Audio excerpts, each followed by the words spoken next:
ओम श्री परमात्मने नमः।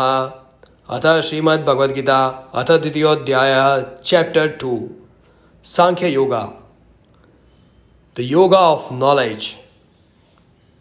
Sanjay said, Sri Krishna then addressed to Arjuna, who was, as mentioned before, overwhelmed with pity, whose eyes were filled with tears and agitated, and who was full of sorrow. Shri Bhagavan said, Hey Arjun, how has this infatuation overtaken you at this odd hour? It is shunned by noble souls, neither will it bring heaven nor fame to you. Yield not to unmanliness. Arjun, this does not become you. Shaking off this base faint-heartedness, stand up, O scorcher of enemies. Arjun said, How, Krishna? Shall I fight Bhishma Pitama and Dronacharya with arrows on the battlefield? They are worthy of deepest reverence, O destroyer of voice.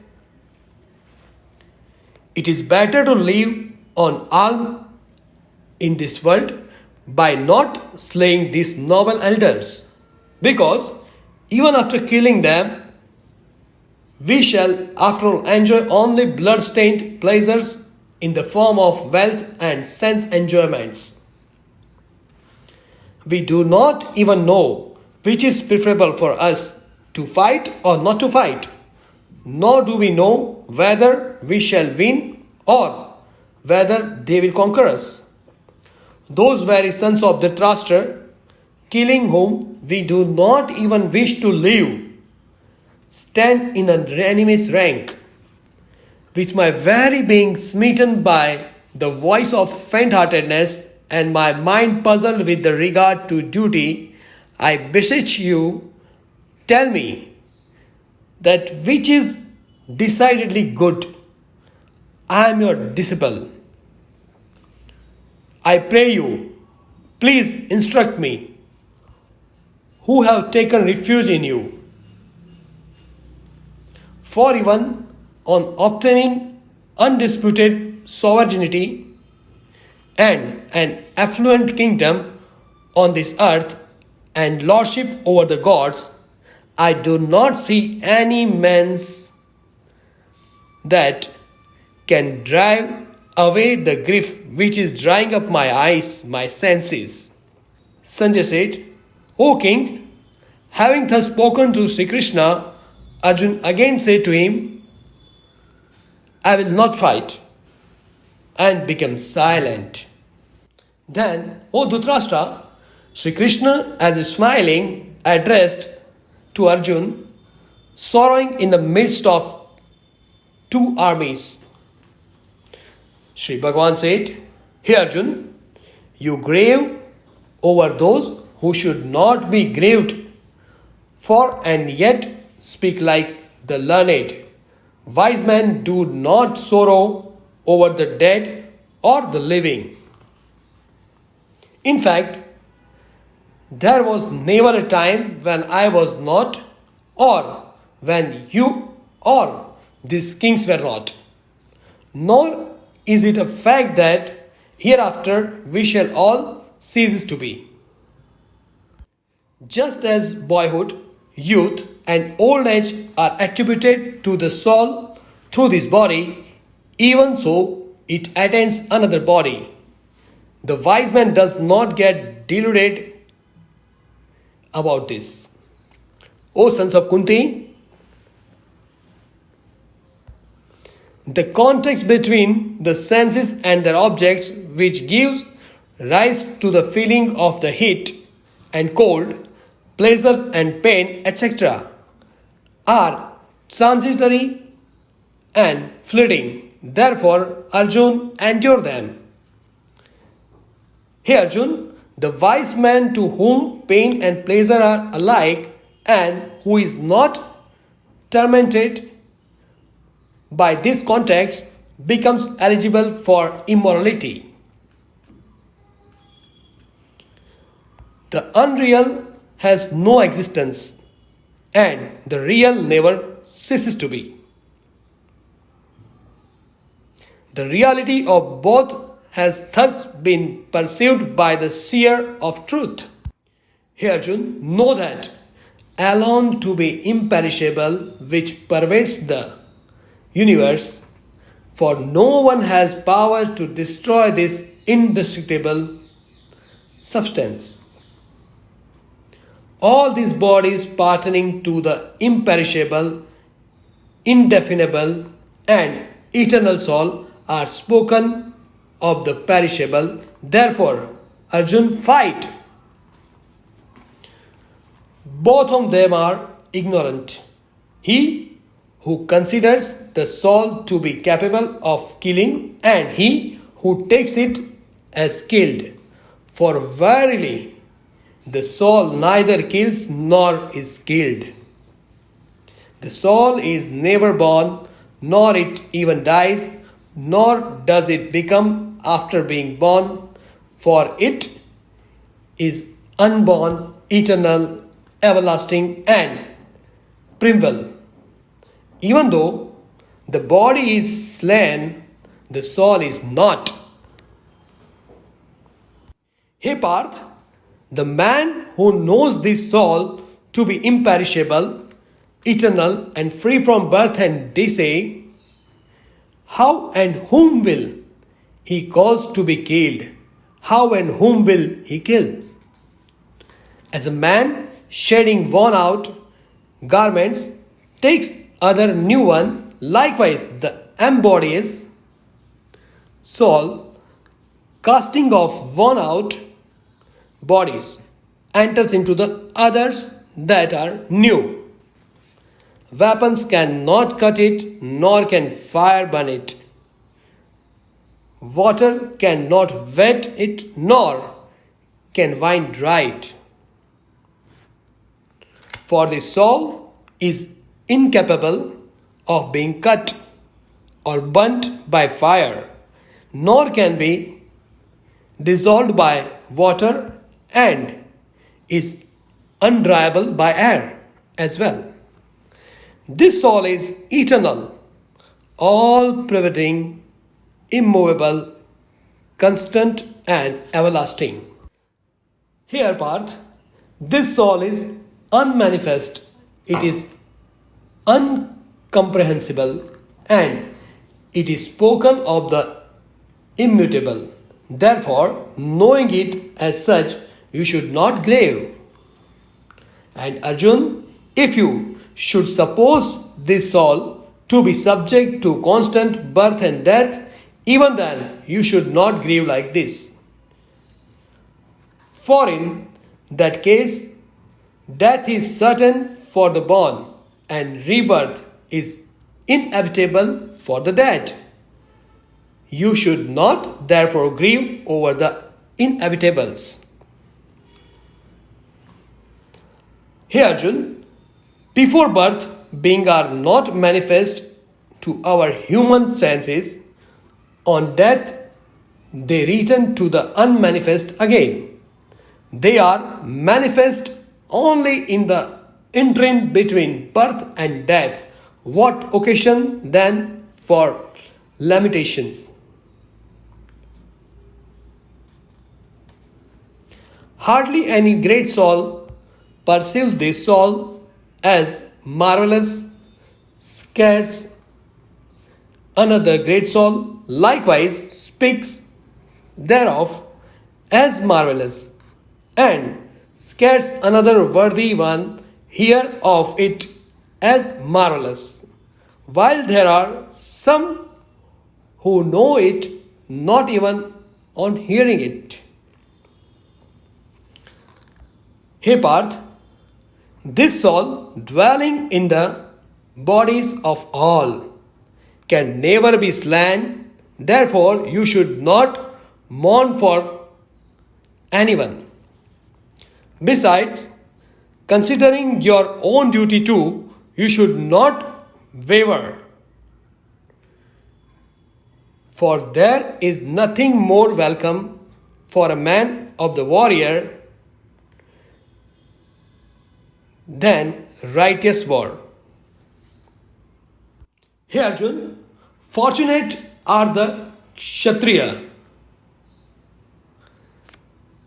who get such an unsolicited opportunity for war, which is an open gateway to heaven. Now, if you refuse to fight this righteous war, then shrinking your duty and losing your reputation, you will incur sin only. Nay, people will also pour undying infamy on you, and infamy brought on a man enjoying popular esteem is worse than death. And the warrior chief who thought highly of you will now despise you, thinking that it was fear which drew you away from the battle. And your enemies, depriving your might, will speak many unbecoming words. What can be more distressing than this? Die and you will win heaven. Conquer and you enjoy sovereignty of the earth. Therefore, stand up, Arjun, determined to fight, treating like victory and defeat, gain and loss, pleasure and pain. Get ready for the battle. Fighting thus, you will not incur. Hey Parth, this attitude of mind has been presented to you from the point of view of Jnana Yoga. Now hear the same as presented from the standpoint of Karma Yoga, the yoga of selfless action. Equipped with this attitude of mind, you will be able to throw off completely the shackle of karma. In this path of selfless action, there is no loss of effort, nor is there fear of contrary result. Even a little practice of this discipline saves one from the terrible fear of birth and death. Here, Arjun, in this yoga of selfless action, the intellect is determinate and directed singly towards one ideal, whereas the intellect of the undecided, ignorant man moved by the desire wanders in the directions after innumerable aims. Hey Arjun, those who are full of worldly desires and devoted to the letter of the Vedas, who look upon heaven as the supreme goal and argue that there is nothing beyond heaven, are unwise. They utter flowery speech recommending many rituals of virtues kind for the attainment of pleasure and power with the rebirth as their fruit. Those whose minds are carried away by such words and who are deeply attached to pleasure and worldly power cannot attain the determinate intellect concentrated on God. Hey Parth, the Vedas thus deal with the evaluates of the three guns, means modes of Prakriti, which are worldly enjoyments and the means of attaining such enjoyments. Be thou indifferent to these enjoyments and their means, rising above the pairs of opposites like pleasure and pain, etc., established in the eternal existence of God, absolutely unconcerned about this fulfillment of wants and the preservation of what has been already attained you. Be self-controlled.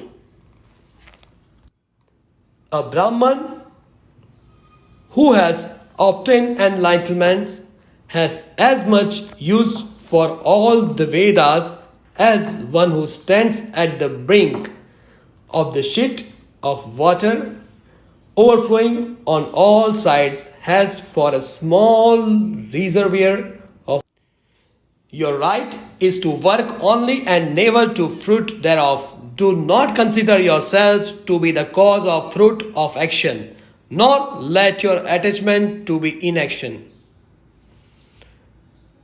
Hey Dhananjay, perform your duties established in yoga, renouncing attachment, and be even-minded in success and failure. Evenness of mind is called yoga. Action with a selfish motive is far inferior on this yoga in the form of equanimity.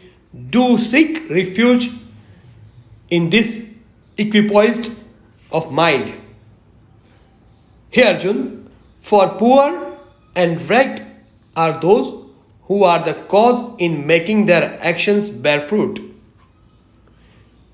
Endowed with equanimity, one sheds in this life both good and evil. Therefore, strive for practice of this yoga of equanimity.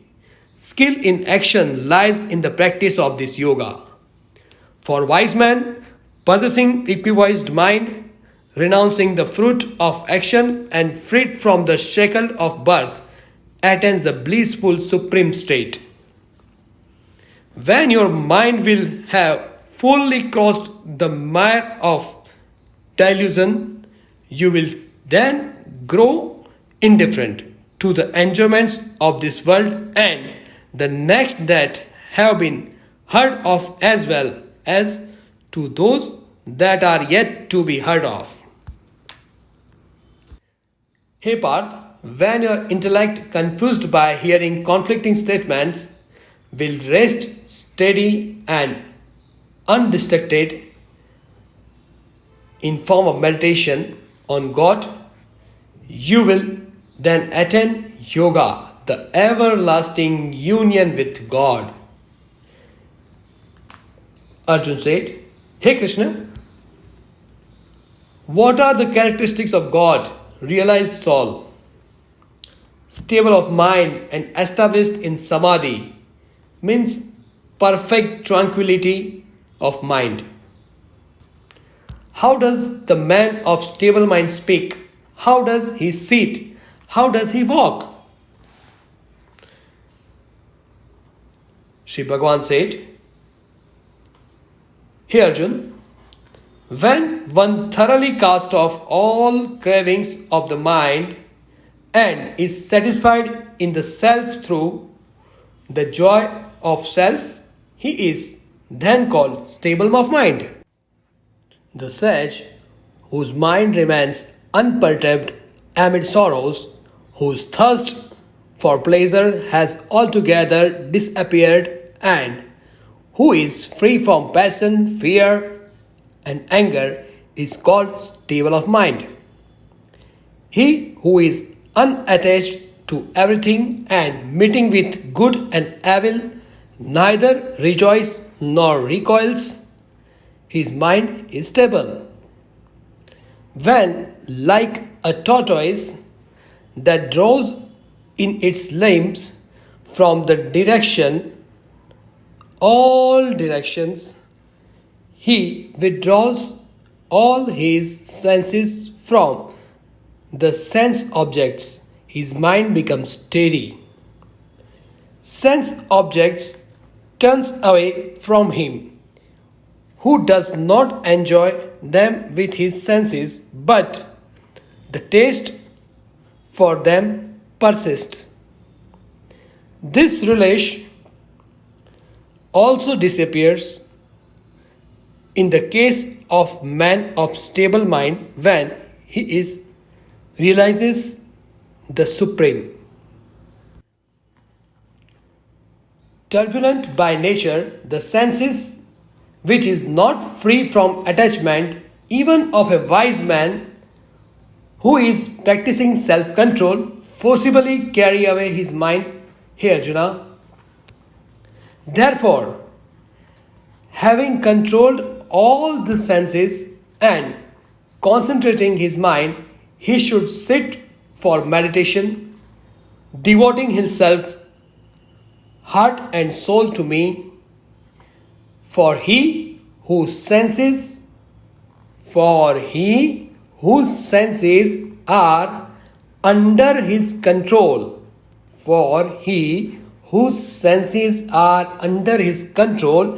is known to have a stable mind. The man dwelling on sense objects develops attachment for them. From attachment springs to desire, means the attachment springs up desire, and from desire, which is unfulfilled, ensues anger. From anger arise delusions. From delusions, confusion of memory. From confusion of memory, loss of reason. And from loss of reason, one goes to complete ruin. But the self-controlled sadhaka, while enjoying the various sense objects through his senses, which are disciplined and free from like and dislikes, attains placidity of mind. With the attainment of such placidity of mind, all his sorrows come to an end, and the intellect of such a person of tranquil mind, soon withdrawing itself from all sides, becomes firmly established. He who has not controlled his mind and senses can have no determinate intellect, nor contemplation.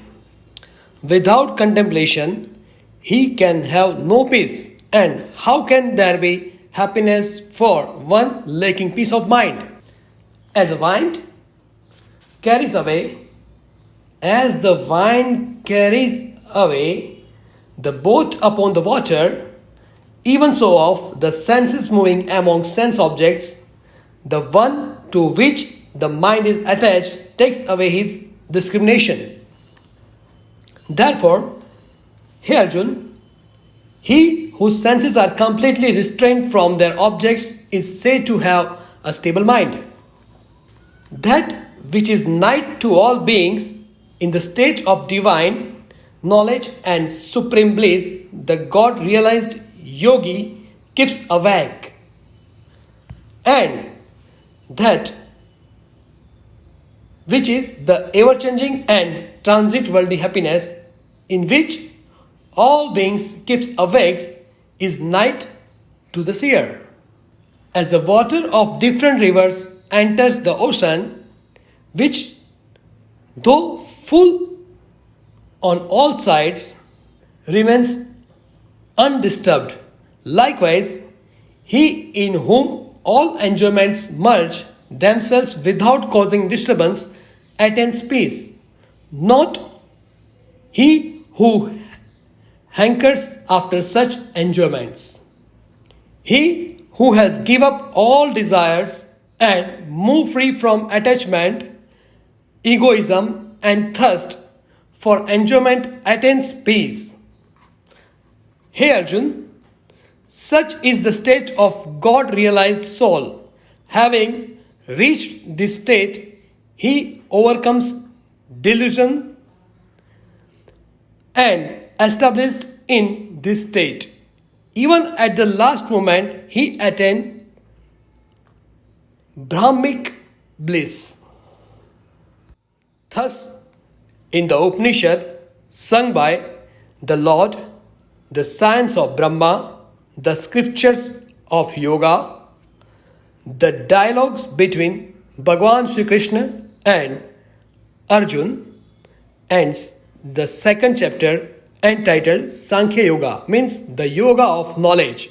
Jai Ho!